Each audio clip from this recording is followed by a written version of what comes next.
Mark and I had been married for 5 years, and for the first 4, things were what I'd call picture perfect.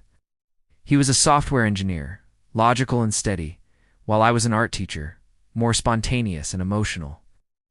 They say opposites attract, and for a while, we were the poster couple for that saying. He grounded me, and I brought a splash of color into his black and white world. There was this one dress, a simple, elegant emerald green one that he bought for me on our first anniversary. He said the color reminded him of my eyes. Whenever I wore it, his face would light up in a way that made my heart flutter. It was our dress. He loved it so much that I wore it on every special occasion, anniversaries, his company dinners, my art gallery openings. It became a symbol of our love, a silent promise. But around our 5th year together, things started to change. Mark got a big promotion at work. Suddenly, he was always busy, always stressed. The man who used to come home and ask about my day, who'd listen patiently to my stories about my students' funny drawings, was now glued to his laptop until midnight. Our dinners became silent affairs, the only sounds being the clinking of our forks and the tapping of his keyboard. I tried to talk to him to bridge the growing gap between us. I'd suggest date nights, weekend getaways, anything to reconnect, but he always had an excuse. "I'm swamped, Lena," he'd say, his eyes never leaving the screen. Maybe next month, but next month never came. I felt myself becoming invisible in my own home. The emerald green dress stayed in the closet, gathering dust. The last time I'd suggested wearing it for a nice dinner at home, he just grunted.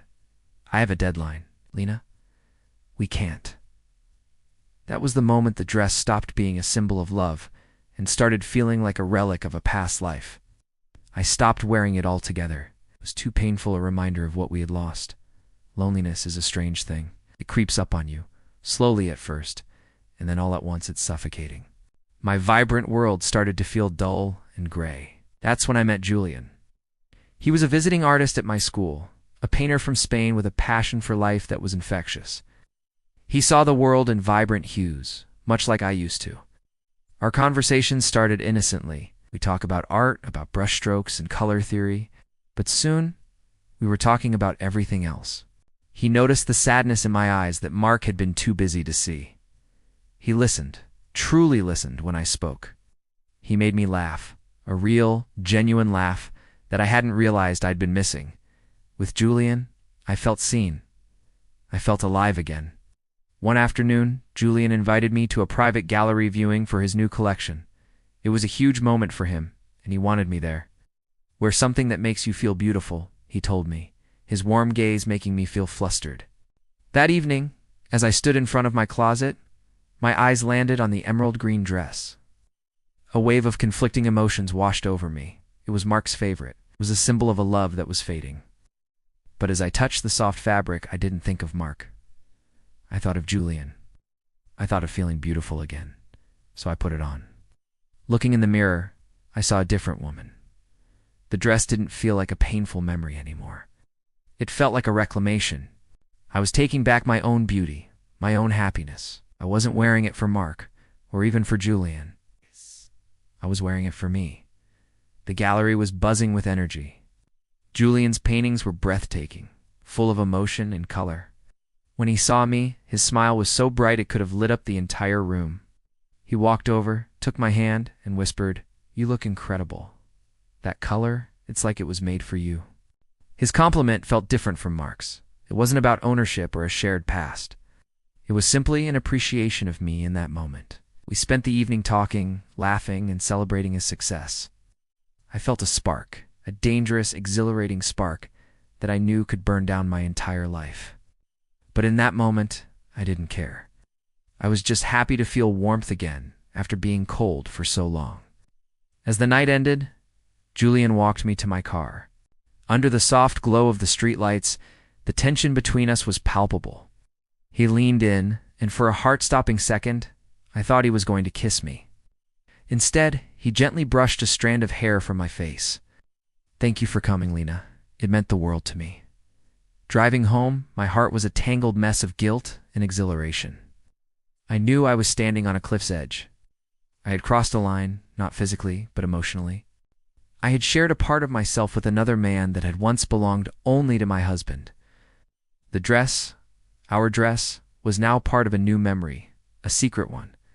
When I walked into the house, the lights were on. Mark was sitting on the couch, not with his laptop, but with a photo album from our wedding. He looked up as I entered, and his eyes widened when he saw what I was wearing. "The green dress," he said, his voice quiet. "You're wearing the green dress." He stood up and walked towards me, a hopeful look on his face. "I'm so sorry, Lena. I've been a terrible husband. I got so caught up in work, I forgot what was truly important. I was just looking at our pictures, and I miss us. I miss you. Can we please try again? Let's go away this weekend, just us. I'll make it right." And there I was, standing in the emerald green dress that now symbolized two entirely different worlds. One was a past I desperately missed, a husband who was finally waking up. The other was a new, exciting connection that made me feel alive. Mark's plea was everything I had wanted to hear for months. But now, hearing it, I felt a deep, gut-wrenching conflict. His eyes searched mine, looking for the love that had always been there.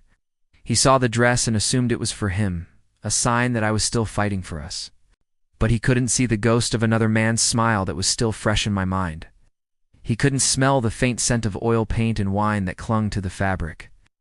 I looked at my husband, the man I had promised to love forever, and then I thought of Julian, the man who had reminded me how to love myself. The dress, which once represented a simple, happy love, was now a symbol of my complicated, fractured heart. "Mark," I began, my voice barely a whisper, the weight of my secret pressing down on me.